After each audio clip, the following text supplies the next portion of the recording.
Welcome to the podcast Crime Salad, where we talk true crime. I'm your host, Ashley, and with me always is my husband and partner in crime, Ricky. The purpose of this podcast is to honor the victims through ethical storytelling in the hopes of preventing future tragedies. We want our stories to resonate and educate others in hopes that some of these similar cases with identifiable patterns can be prevented. Now, before we jump in, please let us warn you that this is a true crime podcast. The details of this episode may be triggering to some listeners. Listener discretion advised.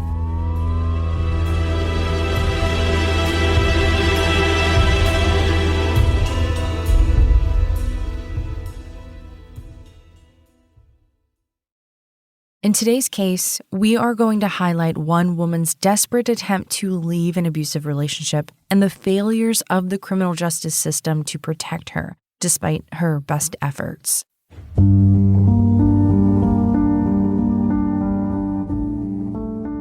As 31-year-old Marie Varsos attempted to escape her abusive relationship plagued with coercive control and intimate partner violence, she was surprised to learn how difficult it was to find resources to back her up.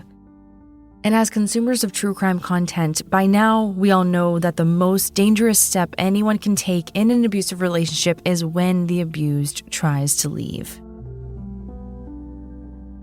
Marie Varsos did everything right when she tried to leave her abusive relationship. She had a safe place to go and had confided in family, friends, and neighbors for her safety. She began documenting her husband's behavior with detailed notes and even video recordings. She made a plan to safely escape and believed that law enforcement and the court system would be behind her every step of the way.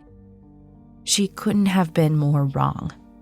In today's case, we are going to explore why leaving such a relationship is the most dangerous step one can take and why the abuser will often unleash their fury, not only on their intended targets, but also on innocent family members and friends who dared to offer a helping hand. As we navigate through the depths of this disturbing subject matter, it is crucial to understand the complex dynamics that fuel the spiral of violence within abusive relationships. Coercive control is a sinister form of domination, which slowly and insidiously takes hold of the victim, stripping away their autonomy, self-esteem, and sense of worth. This psychological manipulation creates an atmosphere of fear and subjugation, leaving the victim feeling trapped and isolated. When Marie summoned the courage to leave, it was because Shaun had finally crossed an invisible line into the darkest corners of human nature. Tensions between the couple rose, and the true depravity of his intentions were unveiled. And we're going to discuss that day a little bit later in this episode. It was a day when Shaun had choked Marie to the point of unconsciousness. He had no idea she was secretly recording him. And we've talked about this before. Research has shown that victims are 10 times more likely to be killed by their abuser if there is a history of strangulation or choking. It is an extremely dangerous and significant red flag for many reasons, and the most important of which is the risk of lethality.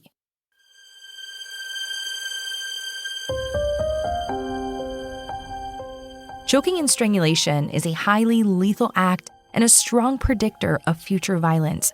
Studies have shown that the victims who experience strangulation by an intimate partner are at a significantly higher risk of being killed by that same individual later on. The act of choking demonstrates a disturbing escalation of violence where the abuser is willing to exert direct physical force to control and harm their partner. It's also about power and control. Strangulation is the ultimate act of control. By cutting off their partner's air supply and restricting blood flow to the brain, the abuser asserts their dominance and instills immense fear. It sends a clear message that they possess the power to decide life or death. This level of brutality serves to maintain control and reinforce the victim's ongoing submission. There is also the psychological impact. The abuser wants to traumatize and punish their victim, leaving them with lasting emotional scars scars that run deep enough to prevent their victim from trying to leave again. It's also an escalation of violence. It indicates that the previous forms of abuse may no longer be sufficient for the abuser to maintain control. So as the cycle of violence intensifies, the risk to the victim's safety exponentially increases. So leaving becomes a direct challenge to the abuser's control, shattering their illusion of power and exposing their own vulnerability and weaknesses. And it's at this fragile juncture that danger lurks. The abuser, desperate to maintain their dominance, may resort to extreme measures to reclaim their perceived ownership. The risk of a murder-suicide scenario looms heavily in the shadows, where desperation and a loss of control can trigger catastrophic violence.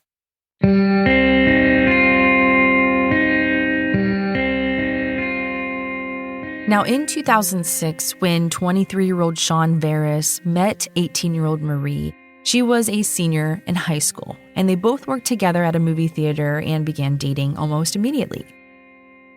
Shaun was originally from Alaska, but had eventually moved to Nashville, Tennessee. He was immediately head over heels and captivated by Marie, monopolizing all of her time. After graduating high school, Marie attended Belmont University as a pharmacy major, and she went on to get her doctorate in pharmacy and then a master's in business administration.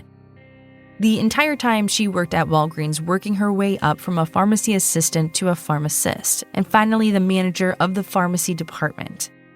Marie was driven, compassionate, and had dedicated her life to the pursuit of knowledge and service to her community.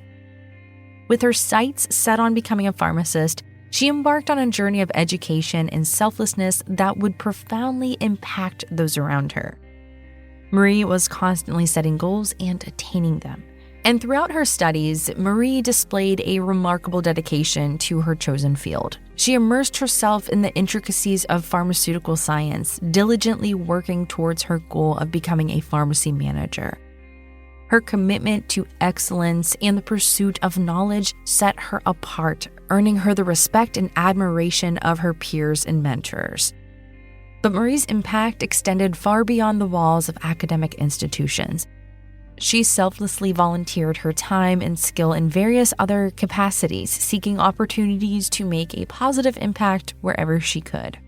Whether it was participating in local health fairs, offering guidance on medication management, or providing counseling to those in need, Marie's genuine care and dedication shone through in all of her actions. Now, Marie's marriage was a different story. She married Shaun in May of 2013. Being married to Shaun was something that Marie was hoping to safely end, and soon. Shaun was a controlling and manipulative husband who held a toxic grip over his wife for 8 long years, subjecting her to a relentless cycle of emotional abuse. He cunningly exploited her vulnerabilities, eroded her self-esteem, and exerted his dominance over every aspect of her life. Even from the early days of their relationship, Shaun used manipulation as his weapon of choice. He used gaslighting techniques, distorting her perception of reality and making her doubt her own instinct and judgment.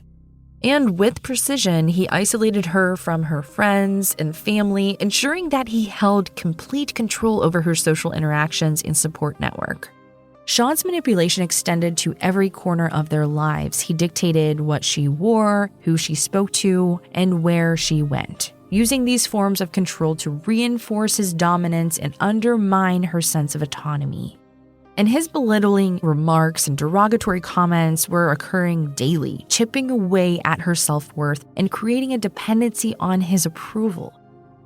And you can imagine 8 long years of enduring this psychological torment would mentally weaken someone.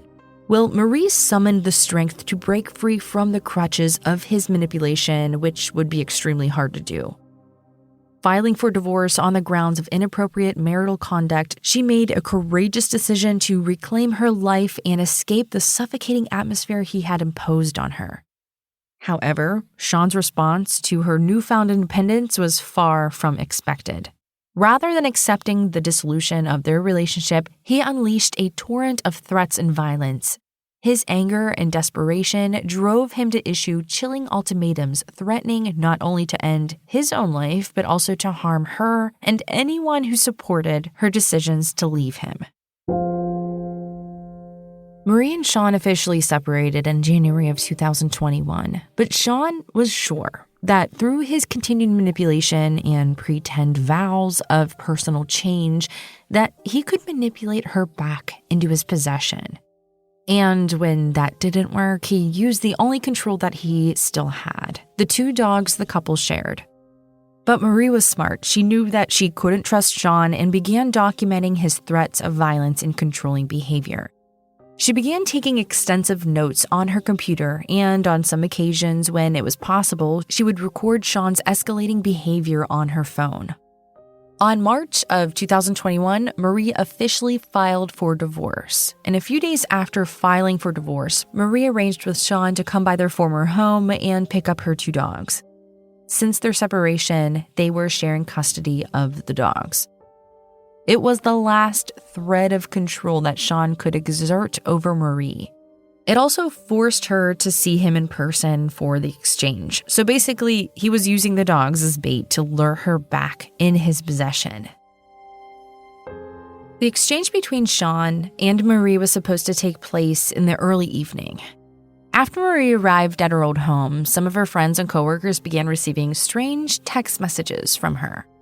In some of the messages, Marie began apologizing for having an affair and treating her husband like he was the bad guy. The messages went on to exonerate Shaun's character, while Marie took complete responsibility. She also told them that she didn't want to be friends with them anymore because she felt like they encouraged her to leave her marriage. She also needed time and space away from their unwelcomed influence while she worked on her relationship with Shaun. And the recipients knew right away that it didn't sound like Marie. One of the receivers of these messages was so alarmed that they called Marie's mother to find out what was going on. She tried calling Marie herself and got no answer. Marie's mother, Debbie Sisco, called her son Alex Jan and asked him to contact Marie. After repeated phone calls, Marie eventually answered, and she told Alex that everything was fine, she was perfectly okay, and that she was still there with Shaun. When he asked her about the strange text messages, she seemed unaware of their existence, but then suddenly remembered, and she said everything was fine. She promised him that she would be leaving shortly and would call him once she was in the car. After about 20 minutes, Alex still hadn't heard from Marie and called her back. Once again, Marie told him that she was fine and she was just about to leave and would call him shortly. And once Marie finally was able to leave, she shared with Alex and her mother what had really happened that evening. According to the article by NPR, Marie's brother Alex explained that once Marie arrived at Shaun's house, he immediately began yelling at Marie and refusing her to take her dogs. When she attempted to leave, he grabbed her and dragged her inside the home against her will. He told her that he wanted to work things out and get back together. And Marie made it very clear that she would never go back to him. Things escalated quickly as she pushed Shaun into a blind rage. He immediately pushed Marie to the ground, jumped on top of her, and began choking her until he thought she was dead, but she had only passed out. When she woke up, she was disoriented and didn't immediately remember what actually happened. However, her phone had recorded a small portion of the frightening attack. And in the recording, Marie can be heard saying, "Stop, don't put your hands on me." And when she began to reorient herself, she realized that Shaun had both her phone and her keys. He dragged her into the bedroom and threatened to kill her and himself if she didn't reconsider. He pulled out a gun, placed it against her head, and once again threatened to kill her. It was clear that this time, Shaun meant business. Now later, Alex learned that Shaun's mother had initially been inside the home when the attack began. She didn't want to be involved, so instead of helping Marie, she took the 2 dogs out of the house and left the home. Shaun's mother never reported the attack and didn't try to intervene. Who knows what may have been happening with their relationship? Maybe Shaun was manipulating her too. Shaun only agreed to let Marie leave if she promised not to report the attack and promised to work on their relationship. To ensure she kept her promise, he told her if she reported him, he would kill her after he killed all of her friends and family, then he would kill himself. He wanted to ensure that she knew he would have nothing to lose by carrying out these threats. To show that he was serious, he showed Marie his kill list and then the practice messages he had sent to all of her friends and coworkers. Of course, Marie agreed to all of his conditions and promised to never report him.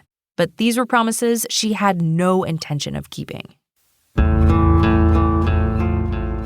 Debbie Sisco called the police to report the incident, but the police told her that they couldn't send a car right away because they were too busy dealing with life and death emergencies. An attack involving a gun and strangulation to the point of passing out are the biggest warning signs that a domestic violence case could turn lethal. The police should have immediately realized that this was an attempted murder and responded immediately.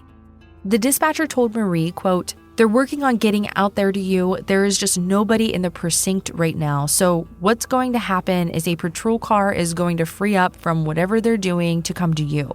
But they have to take those life-threatening emergencies first." End quote. But this was, in fact, a life-threatening emergency for Marie. Both Marie and her mom were in disbelief that their case didn't qualify as life-threatening. Even Alex, who was living in San Francisco at the time, called the police department and insisted someone go to his mother's home and take a report and arrest Shaun. He told them, quote, "My sister was choked out when she passed out and her husband threatened to shoot her. This is important. This is an emergency. My patience is gone. I'm trying to be as appreciative and waiting as long as possible, but my sister's husband threatened to shoot her and then shoot himself." End quote. His call was also disregarded. Hours later, Marie could no longer wait. As the bruises around her neck were darkening, she showed up at the police station to personally file a report. When she arrived, they told her that if she went to the Lebanon police station, that it would be quicker. But when she arrived, the doors were locked and the parking lot was empty. Once again, they called the police and were told to wait. Eventually, they were able to file their police report. The next day, she was also able to take the police report and get a temporary order of protection from the court. In her restraining order application, she specifically requested that Shaun's guns be taken away from him. She felt that he was going to try to follow through with his plans to kill her and then her friends and family. Shaun was charged with assault and a warrant was issued for his arrest. Instead of being arrested, Shaun was notified by the sheriff's department to come in and pick up the order. At that time, he was also supposed to have been arrested. However, due to a clerical error, that didn't happen. When he walked into the sheriff's department, they ran his name and didn't see the warrant which was issued the night before. He was free to leave.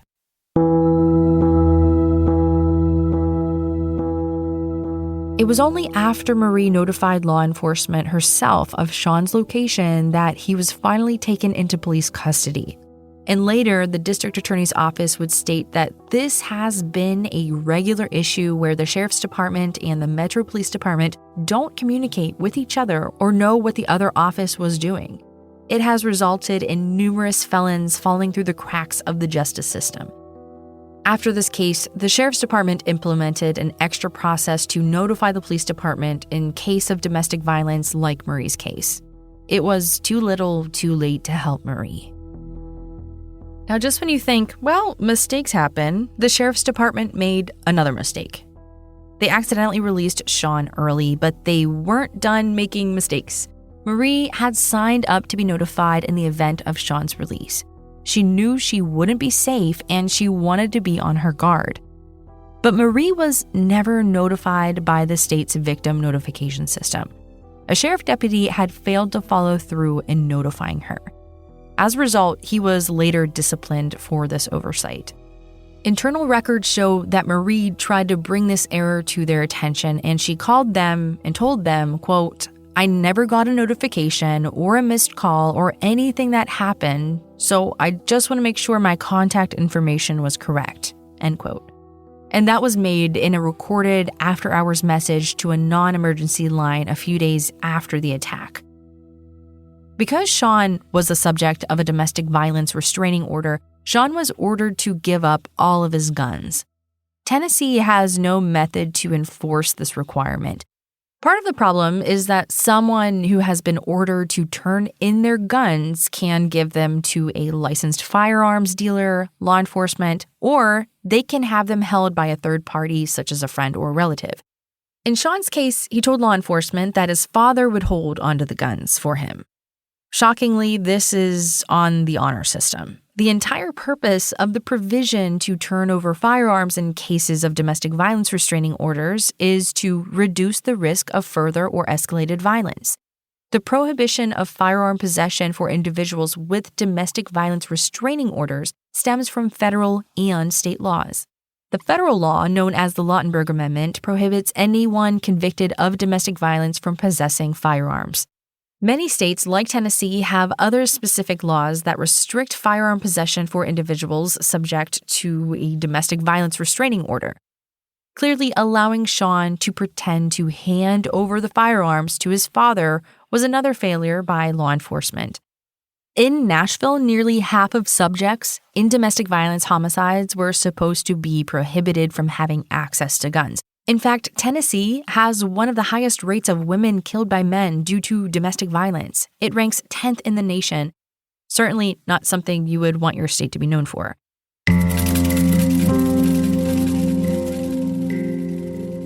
On the morning of April 12, 2021, Shaun took to Facebook. He made a post that said, in part, quote, "Marie Varsos killed me.